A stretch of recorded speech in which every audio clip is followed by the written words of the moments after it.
चाणक्य नीति तीसरा अध्याय। चाणक्य नीति लगभग 2400 वर्ष पूर्व नालंदा विश्वविद्यालय के महान आचार्य चाणक्य द्वारा लिखित एक महान ग्रंथ है, जो आज भी उतना ही प्रासंगिक है जितना उस समय था। चाणक्य नीति में कुल 17 अध्याय है। यहाँ प्रस्तुत है चाणक्य नीति का तीसरा अध्याय। एक, दोष किसके कुल में नहीं है? कौन ऐसा है जिसे दुख ने नहीं सताया? अवगुण किसे प्राप्त नहीं हुए? सदैव सुखी कौन रहता है? दो, मनुष्य का आचरण व्यवहार उसके खानदान को बताता है। भाषण अर्थात उसकी बोली से देश का पता चलता है। विशेष आदर सत्कार से उसके प्रेम भाव का तथा उसके शरीर से भोजन का पता चलता है। 3, कन्या का विवाह अच्छे कुल में करना चाहिए। पुत्र को विद्या के साथ जोड़ना चाहिए। दुश्मन को विपत्ति में डालना चाहिए और मित्र को अच्छे कार्यों में लगाना चाहिए। 4, दुर्जन और सांप सामने आने पर सांप का वरण करना उचित है, न कि दुर्जन का, क्योंकि सर्प तो एक ही बार डसता है, परंतु दुर्जन व्यक्ति कदम कदम पर बार बार डसता है।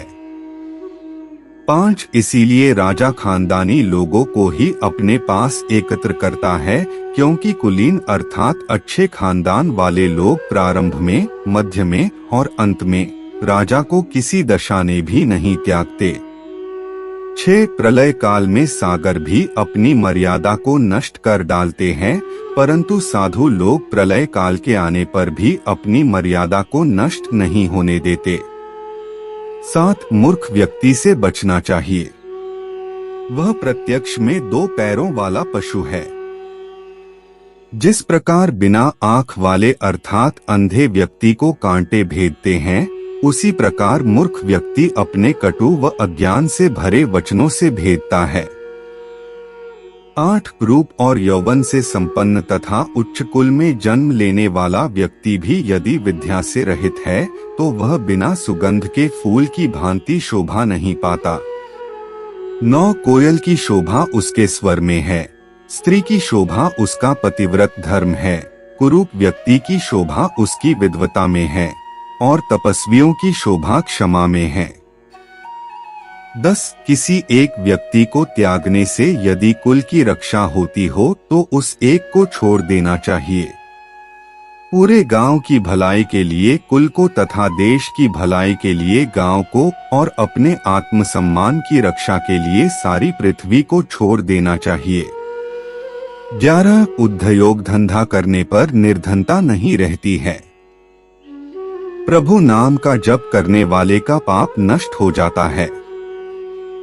चुप रहने अर्थात सहनशीलता रखने पर लड़ाई झगड़ा नहीं होता और वो जागता रहता है अर्थात सदैव सजग रहता है, उसे कभी भय नहीं सताता।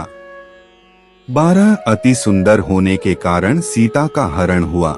अत्यंत अहंकार के कारण रावण मारा गया। अत्यधिक दान के कारण राजा बलि बांधा गया। 8, सभी के लिए अति ठीक नहीं है। अति सर्वथा वर्जयते, अति को सदैव छोड़ देना चाहिए। 13, समर्थ को भार कैसा? व्यवसायी के लिए कोई स्थान दूर क्या? विद्वान के लिए विदेश कैसा? मधुर वचन बोलने वाले का शत्रु कौन? 14, एक ही सुगंधित फूल वाले वृक्ष से जिस प्रकार सारा वन सुगंधित हो जाता है, उसी प्रकार एक सुपुत्र से सारा कुल सुशोभित हो जाता है। 15, आग से जलते हुए सूखे वृक्ष से सारा वन जल जाता है, जैसे कि एक नालायक कुपुत्र लड़के से कुल का नाश होता है। 16, जिस प्रकार चंद्रमा से रात्रि की शोभा होती है, उसी प्रकार एक सुपुत्र अर्थात साधु प्रकृति वाले पुत्र से कुल आनंदित होता है। 17, शौक और दुख देने वाले बहुत से पुत्रों को पैदा करने से क्या लाभ है? कुल को आश्रय देने वाला तो एक पुत्र ही सबसे अच्छा होता है। 18, पुत्र से 5 वर्ष तक प्यार करना चाहिए। उसके बाद 10 वर्ष तक अर्थात 15 वर्ष की आयु तक उसे दंड आदि देते हुए अच्छे कार्य की ओर लगाना चाहिए। 16वां साल आने पर मित्र जैसा व्यवहार करना चाहिए। संसार में जो कुछ भी भला बुरा है उसका उसे ज्ञान कराना चाहिए। 19 देश में भयानक उपद्रव होने पर, शत्रु के आक्रमण के समय, भयानक दुर्भिक्ष, अकाल के समय दुष्ट का साथ होने पर जो भाग जाता है वही जीवित रहता है। 20 जिसके पास धर्म, अर्थ, काम और मोक्ष इनमें से एक भी नहीं है, उसके लिए अनेक जन्म लेने का फल केवल मृत्यु ही होता है।